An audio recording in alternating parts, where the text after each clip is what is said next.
अस्सलाम वालेकुम आल dear students. बच्चे, इस लेक्चर में मैं आपको सिखाऊंगा linear combination. What is linear combination? Let v1 v2 v3 up to so on vn are vectors in rn कोई भी स्पेस हो सकती है, 2 डायमेंशनल या 3 dimensional, and given scalars c1 c2 c3 cn, then another vector v such that, वो v बनेगा कैसे? C1 V1 ये, उसके बाद C2 V2 ये, उसके बाद C3 V3 ये, up to so on CN VN ये। यानी एक स्केलर एक वेक्टर को मल्टीप्लाई करना है, फिर एक स्केलर एक वेक्टर को मल्टीप्लाई करना है, एक स्केलर एक वेक्टर को मल्टीप्लाई करना है, इसी तरह अप टू सो ऑन। और सबके जो सेपरेट सेपरेट जो भी उनके प्रोडक्ट के आंसर उनको ऐड करना है, तो हमारे पास जो V बनेगा ना, वो V इनका लीनियर कम्बिनेशन कहलाएगा। Here V is called linear combination of vector v1 v2 v3 vn corresponding to scalar c1 c2 c3 up to so on cn। जैसे आपको पता है कि यहाँ पे हम जो वेक्टर्स हैं ना, वो मैट्रिसेस शक्ल में लिख रहे हैं। जैसे ये है, हम कह देते हैं वेक्टर v1 ये है, वेक्टर v2 ये है, वेक्टर v3 ये है। तो इन एक कांस्टेंट एक वेक्टर मल्टीप्लाई, फिर एक ये मैंने रैंडमली कोई भी ले लिया है कांस्टेंट। आप रियल नंबर में से कुछ भी ले सकते हैं, कोई पॉइंट वैल्यू ले सकते हैं, कोई फ्रैक्शन वाली ओवर वाली ले सकते हैं, कोई सिंपल इस तरह का नेचुरल नंबर ले सकते हैं। रियल नंबर में से लेना है अपने कांस्टेंट।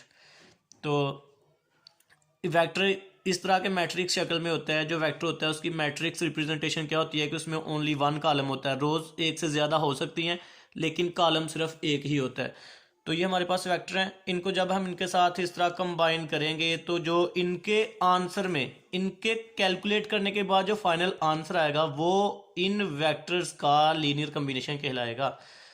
अब डिफाइन तो हमने कर ली कि let v1 up to one vn और vectors in rn and given scalars, इस तरह के कुछ स्केलर हों, तो उनको इस तरह कंबाइन करने से जो आंसर आता है, वो आंसर उन वेक्टर्स का लीनियर कम्बिनेशन कहलाता है। अब इसकी एग्जांपल देख लेते हैं। Right the different linear combination of v1 v2। हमें दो वेक्टर दे दिए गए हैं और हमें कहा गया है कि इनके डिफरेंट लीनियर कम्बिनेशन लिखो। तो v1 क्या वेक्टर है? 1 2, v2 वेक्टर है 3 5। Linear combination of v1 and v2 is of the type c1 v1 plus c2 v2। इस तरह इसको कंबाइन, इन दोनों वेक्टर्स को इस तरह कंबाइन करने से जो रिजल्ट आने वाला है, वो इन वेक्टर्स का लीनियर कम्बिनेशन कहलाएगा। अब c1 c2 belongs to real number, तो आप अपनी तरफ से c1 और c2 को खुद से सिलेक्ट कर सकते हो। जब कभी भी आपको दो वेक्टर दे दिए जाएं और कहा जाए कि इन दो वेक्टर के डिफरेंट लीनियर कम्बिनेशन निकालो, तो आप अपनी मर्जी से कांस्टेंट्स को, स्केलर्स को सिलेक्ट कर सकते हो। मैंने स्केलर सिलेक्ट कर लिया, c1 को 1 कह लिया और यह c2 को 4 कह लिया। अब c1 को 1 और c2 को 4 इस इक्वेशन नंबर 1 में हम पुट करते हैं। c1 की जगह मैंने 1, v1 की वैल्यू गिवन है 1 2। उसके बाद c2 की जगह मैंने उसकी जो खुद से वैल्यू सेलेक्ट की है 4, और v2 की जगह उसकी वैल्यू।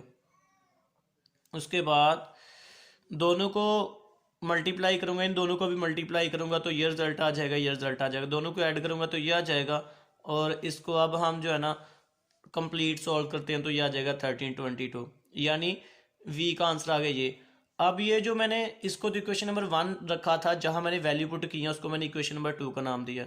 अब हम ये वाली v की वैल्यू इक्वेशन नंबर 2 में पुट करते हैं। तो using this value of v in equation 2, equation 2 में पुट करेंगे तो लेफ्ट साइड वैसे ही आ जाएगी। राइट साइड पे जो v का आंसर आया है हमारे पास, ये v का वो आ जाएगा। यानी इनको हम हल करें तो ये आंसर आता है। अगर इसको दोबारा ब्रेक करें, तोड़ें, तोड़ना कैसे है? कुछ स्केलर्स में और कुछ वेक्टर्स में, कुछ स्केलर में और कुछ वेक्टर में। इस बड़े वेक्टर को हम कुछ स्केलर और कुछ वेक्टर में तोड़ें और इस तरह लिखें, तो ये इनका लीनियर कम्बिनेशन कहलाता है। आप बेशक लेफ्ट से राइट इसको समझ लें, बेशक राइट से लेफ्ट इसको समझ लें, तो आपको बस इसका बेसिक कॉन्सेप्ट आइडिया होना चाहिए कि हम कुछ स्केलर्स और वेक्टर्स का प्रोडक्ट लेके उनको आपस में ऐड कर दें, तो जो रिजल्ट आता है वो रिजल्ट हमारे पास लीनियर कम्बिनेशन कहलाता है उन वेक्टर्स का। तो उम्मीद है कि इसकी आपको जो है ना लीनियर कम्बिनेशन की समझ आ गई होगी। ये तो इसकी सिंपल एग्जांपल थी, बिल्कुल सिंपल सिंपल एग्जांपल। अभी जो नेक्स्ट मैं आपको सेकंड एग्जांपल समझाने लगा हूँ, वो इसकी समझ लें कि पहले वाली एग्जांपल से थोड़ी सी टफ है लेकिन इतनी मुश्किल नहीं है, लेकिन वो इससे थोड़ी सी डिफरेंट है। तो वो आपको मैं दूसरे लेक्चर में वो भी आपको एग्जांपल, इसकी एग्जांपल 2 भी सेंड करता हूँ।